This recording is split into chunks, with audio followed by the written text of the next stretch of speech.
Cirque de Freak, A Living Nightmare by Darren Shawn. Chapter 14. The snake's tongue flicked in and out of its mouth, and it seemed mighty hungry. It wasn't very colorful, dark green with a few flecks of brighter colors here and there, but it looked deadly. The people beneath the balcony ran back toward their seats. They were screaming and dropping things as they ran.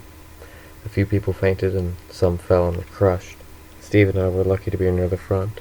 We were the smallest people in the theater and would have been trampled to death if we'd been caught in the rush. The snake was about to slither onto the floor when a strong light fixed itself to the snake's face. The reptile froze and stared into the light without blinking. People stopped running and the panic died down. Those who had fallen pulled themselves back to their feet, and fortunately nobody appeared to be badly hurt. There was a sound behind us. I turned to look back on the stage. A boy was up there. He was about 14 or 15. Very thin, with long, yellow-green hair. His eyes were oddly shaped, narrow like the snake's, and he was dressed in a long, white robe. The boy made a hissing noise and raised his arms above his head. The robe fell away, and everyone who was watching him let out a large gasp of surprise.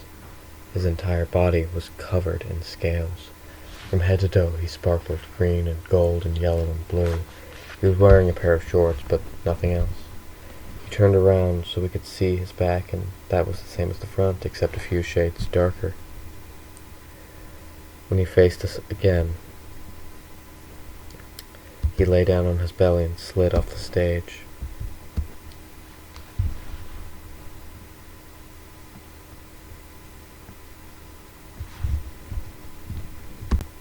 Just like a snake. It was then that I remembered the snake boy from the flyer and put two and two together.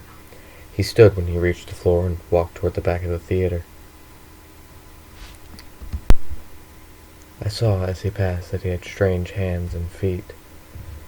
His fingers and toes were joined to each other by thin sheets of skin. He looked a little like a monster I saw in an old horror film, the one who lived in the Black Lagoon. He stopped a few yards away from the pillar and crouched down. The light that had been blinding the snake snapped off and it began to move again, sliding down the last stretch of pole. The boy made another hissing noise and the snake paused. I remembered reading somewhere once that snakes can't hear, but they can feel sounds. The snake boy shuffled a bit to the left, then to his right. The snake's head followed him, but didn't lunge. The boy crept closer to the snake until he was in his range. I expected it to strike and kill him, and I wanted to scream at him to run. But the snake boy knew what he was doing. When he was close enough, he reached out and tickled the snake beneath its chin with his weird, webbed fingers. Then he bent forward and kissed it on the nose. The snake wrapped itself around the boy's neck. It coiled around him a couple of times, leaving its tail draped over his shoulder and down his back like a scarf. The boy stroked the snake and smiled. I thought he was going to walk through the crowd, letting the rest of us rub it, but he didn't. Instead, he walked over to the side of the theater, away from the path to the door. He unwrapped the snake and put it down on the floor, then tickled it under his chin once more. The mouth opened wide this time, and I saw its fangs. The snake boy lay down on his back a short distance away from the snake, then began wriggling toward it. "No," I said softly to myself. "Surely he's not going to—" But yes. He stuck his head right into the snake's wide open mouth. The snake boy stayed inside the mouth for a few seconds, then slowly eased out. He wrapped the snake around himself once more, then rolled around and around until the snake covered him completely except for his face, and he managed to hop to his feet and grin. He looked like a rolled-up perpet. "And that, ladies and gentlemen," said Mr. Tall from the stage behind us, "really is the end." He smiled and leapt from the stage, vanishing in mid-air into a puff of smoke. When it cleared, I saw him by the back of the theater, holding the exit curtains open. The pretty ladies and mysterious blue-hooded people were standing to his left and right, their arms filled with trays full of goodies, and I was sorry I hadn't saved some of my money. Steve said nothing while we were waiting. I could tell from the serious look on his face that he was still thinking, and from past experience I knew there was no point trying to talk to him. When Steve went into one of his moves, nothing could jolt him out of it. When the rows behind us had cleared out, we made our way to the back of the theater, and I bought brought the stuff that I'd brought with me, and I also lugged Steve's gifts because he was so wrapped up in his thoughts that he would have dropped them or left them behind. Mr. Tall was standing at the back, holding the curtains open, smiling at everyone. The smile widened as we approached. "Well, boys," he said, "did you enjoy the show?" "It was fabulous," I said. "You weren't scared?" he asked. "A little," I admitted, "but no more than anybody else." He laughed. "You're a tough pair," he said. There were people behind us, so we hurried on, not wanting to hold them up. Steve looked around when we entered the short corridor between the two sets of curtains, then leaned over and whispered in my ear, "Go back by yourself." "What?" I asked, stopping. The people who had been behind us were chatting with Mr. Tall, so there was no rush. "You heard?" he said. "Why should I said. "Because I'm not coming," he said. "I'm staying. I don't know how things will turn out, but I have to stay. I'll follow you home later, after I've—" His voice trailed off and he pulled me forward. We pushed past the second set of curtains and entered the corridor with the table, the one covered by the long black cloth. People ahead of us had their backs to us. Steve looked over his shoulder to make sure nobody could see, then dove under the table and hid behind the cloth. "Steve!" I hissed, worried he was going to get us in trouble.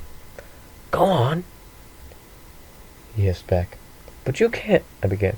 "Do what I say!" he snapped. "Go, quick, before we're caught!" I didn't like it, but what else could I do? Steve sounded like he'd go crazy if I didn't obey him. I'd seen Steve go into fierce rages before, and he wasn't somebody you wanted to mess with when he was angry. So I started walking, turned the corner, and began down the long corridor leading to the front door. I was walking slowly, thinking, and the people in front got farther ahead. I glanced over my shoulder and saw there was still nobody behind me. And then I spotted the door.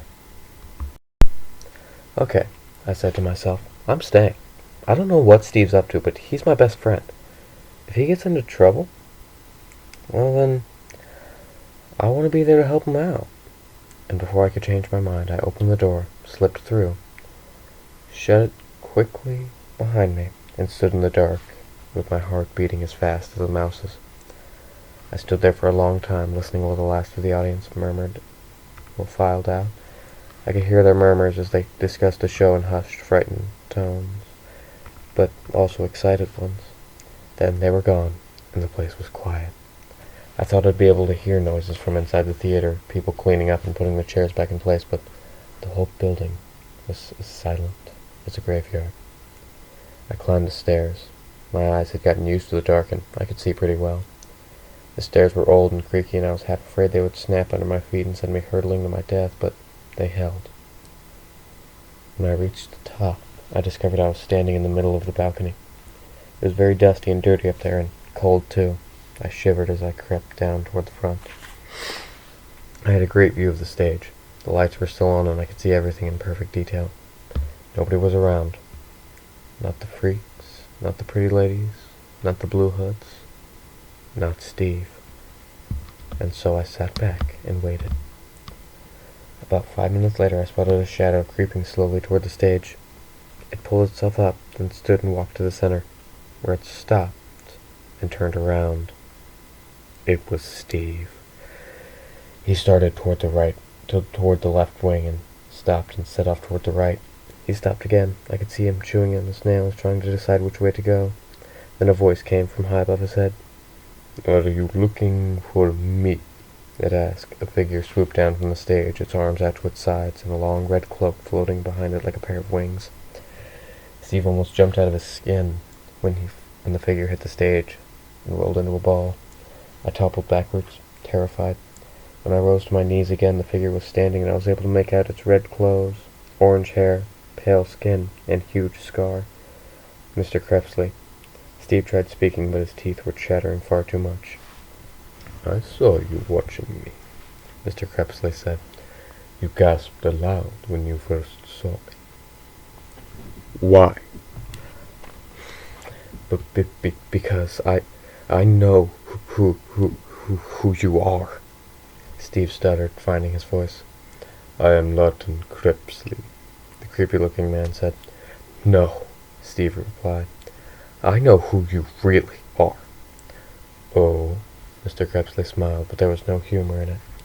Tell, little boy, he sneered. Who am I, really? Your real name is Verhorsten, Steve said. Mr. Crepsley's jaw dropped in astonishment, and then Steve said something else, and my jaw dropped too. You're a vampire, he said, and the silence that followed it was as long as it was terrifying.